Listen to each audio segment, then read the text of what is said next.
네, 강재원 전문가와 수급 이야기 나눠보도록 하겠습니다. 안녕하세요, 전문가님. 네, 안녕하십니까. 강재원 전문가입니다. 네, 오늘장 수급 한 줄 설명해 주세요. 네, 오늘 동시만기일인데 동시만기가 나타나는 흐름 속에서 사실 금융투자 중심의 물량이 좀 많이 투자가 되고 있는 양상이다라고 말씀드리도록 하겠습니다. 네, 늘어나고 있는 프로그램 물량도 장 후반까지 체크가 필요할 것 같은데요. 시장별 상황 보겠습니다. 네, 현재 지금 거래소 시장 같은 경우 하락폭은 1% 가까이 나타내주고 있는데요. 외국인과 기관 투자자들의 매도세가 좀 거세게 나오고 있습니다. 특히 기관 투자자 같은 경우는 연기금에서는 매수세가 들어오고는 있지만 금융투자 쪽에서 전체 기관 물량의 거의 90% 이상을 차지할 정도로 상당히 많이 출회가 되고 있고, 코스닥 같은 경우도 지금 하락세를 좀 나타내고 있는데요. 코스닥은 외국인들의 매도가 이제 다시금 출회가 되는 양상이고, 기관들의 경우는 매수세를 보이고는 있지만 매수 규모가 조금 작은 상태로 현재 약세를 보이고 있습니다. 그리고 선물 시장에서의 이제 외국인들의 대규모 선물 매도, 그 다음에 기관의 대규모 선물 매수로 현재 시장에서 외국인들의 선물 매도를 기관들이 받아주고는 있지만 베이시스 자체가 좀 약화되었기 때문에 현재는 백어데이션으로 전개되고 있고, 그런 부분이 이제 프로그램의 매도를 좀 나타내고 있다라고 보시면 될 것 같습니다.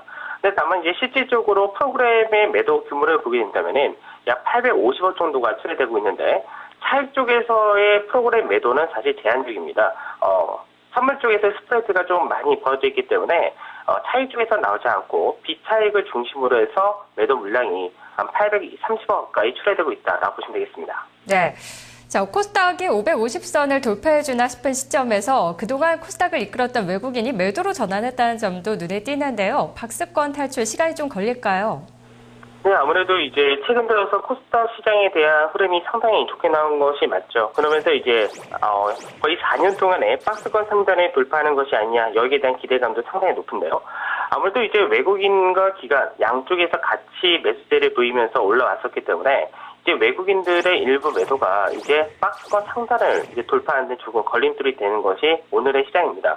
하지만 이제 이 자리를 돌파하느냐 못하냐는 아무래도 이제 외국인들 전체적인 시장에 대한 분위기가 좀 중요할 것 같은데, 현재 원달러 환율이라든지 이런 부분이 1,100원을 넘어갈 정도로 북한에 관련된 지정학적 리스크가 계속해서 부각이 되고 있는 상태이기 때문에 이 부분이 조금 완화가 되어야지만 어느 정도 다시 한번 박스권 상단을 돌파한 시도가 가능하지 않을까, 그렇게 보고 있습니다. 네, 업종별 매매 동향 볼게요.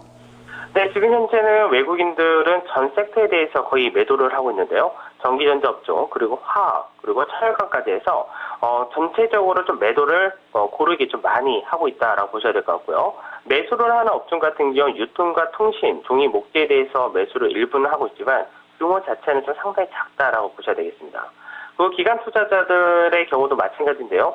현재 매도 규모가 상당히 좀 많이 나오고 있는데, 금융과 철강, 화학 이런 종목들을 중심해서 거의 전기전자 운송장비까지 역시 고르게 매도세가 나오고 있는 모습입니다. 반대로 이제 매수 역시도 상당히 제한적인 구간인데, 의약품과 종이 목재에 대해서만 아주 소규모의 매수세가 붙는 그런 모습입니다. 네, 오늘 전반적인 매도 진행 중인데요. 키맨은 어느 쪽으로 잡을까요? 네, 오늘 아무래도 이제 키맨 자체를 기관으로 잡아야 될 것 같은데요. 현재 기관 투자자들 그중에서도 특히 금융투자 쪽에서 지난 만기일 이후에 차익 물량을 상당히 많이 가지고 있기 때문에 이 물량을 시장에서 얼마나 소화를 하느냐가 실제적으로 지수의 하락을 막을 수가 있고, 만기일 이후에 어느 정도 물량을 소화하고 갈 수 있는 관점이다라고 볼 수 있습니다.